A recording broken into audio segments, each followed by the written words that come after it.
अस्सलाम वालेकुम। मैं आपका मेज़बान समी इब्राहिम और आप देख रहे हैं हमारा यूट्यूब चैनल।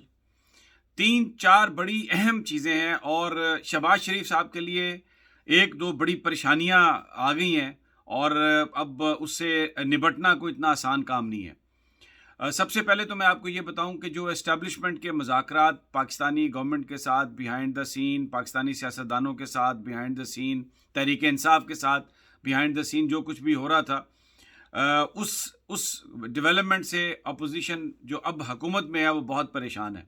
और अब एक नई चाल चली गई है उसको रोकने के लिए, और वो ये है कि इदारा शुमारियात की तरफ से ये कहा गया है कि हम शुरू करेंगे 2-3 महीने के बाद मरदमशुमारी, और फिर उसके बाद हल्का बंदियाँ होंगी। तो इलेक्शन जो हैं वो जुलाई 2023 से पहले नहीं हो सकते।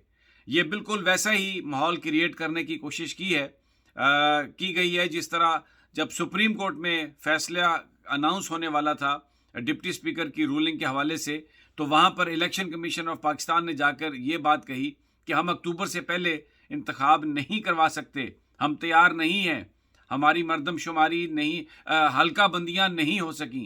तो ये एक बड़ा फैक्टर था उस वक्त सुप्रीम कोर्ट के एक फ़ैसले में।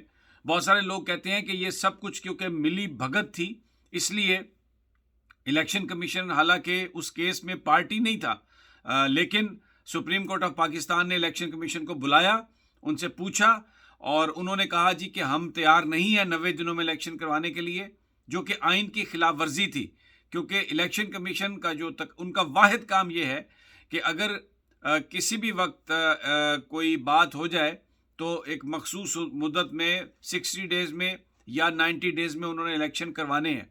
लेकिन उन्होंने अपने इस फ़र्ज़ के मुतालिक अदालत में, सुप्रीम कोर्ट में ये कहा कि हम तैयार नहीं हैं, और ये एक आइन की एक खिलाफ वर्जी थी। लेकिन सुप्रीम कोर्ट ऑफ पाकिस्तान ने इस बात का नोटिस नहीं लिया कि जो इनके ज़िम्मे काम है ये अदालत में कह रहे हैं कि हम नहीं कर सकते, बल्कि उसकी सज़ा उन्होंने असम्बली को दी, स्पीकर को दी।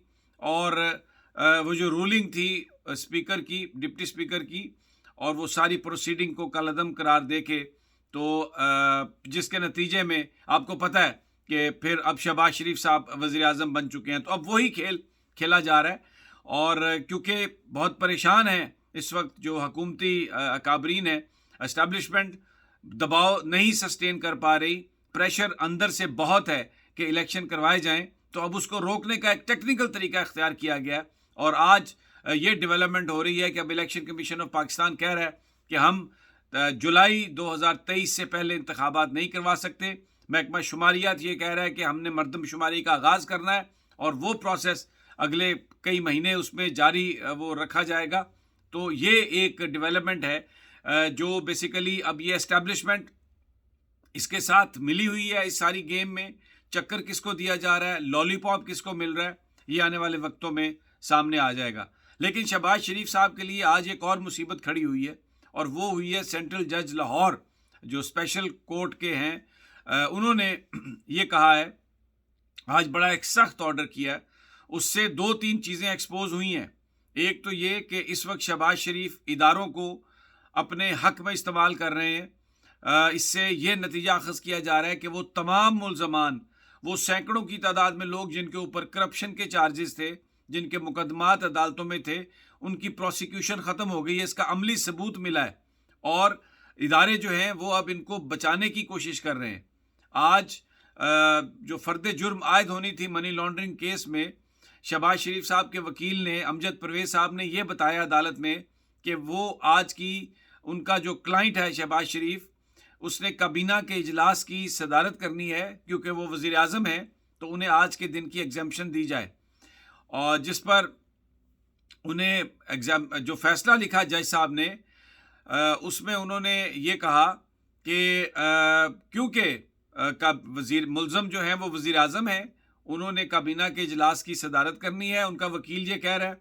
और साथ ही उन्होंने ये बात कही कि FIA इसको अपोज़ नहीं कर रही। FIA एक वफाकी इदारा है जिसका काम जो वाइट कॉलर क्राइम है उसको रोकना, मुल्ज़मान को पकड़ना है, चाहे उनकी कोई भी हैसियत हो।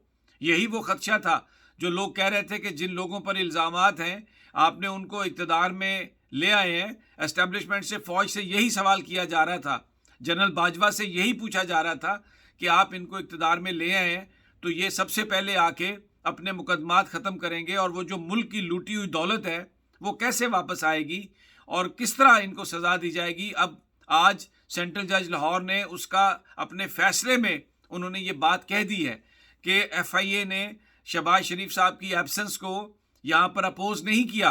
FIA कहता है हमें कोई इस पर इतराज़ नहीं है, लेकिन जज साहब ने यह कहा कि क्योंकि अब ईद की छुट्टियाँ हैं तो मैं लंबी तारीख दे रहा हूँ, लेकिन 14 तारीख को शहबाज शरीफ ज़ाती हैसियत में पेश हो और मैं इससे आगे ग्रांट नहीं करूँगा कोई भी रिलीफ।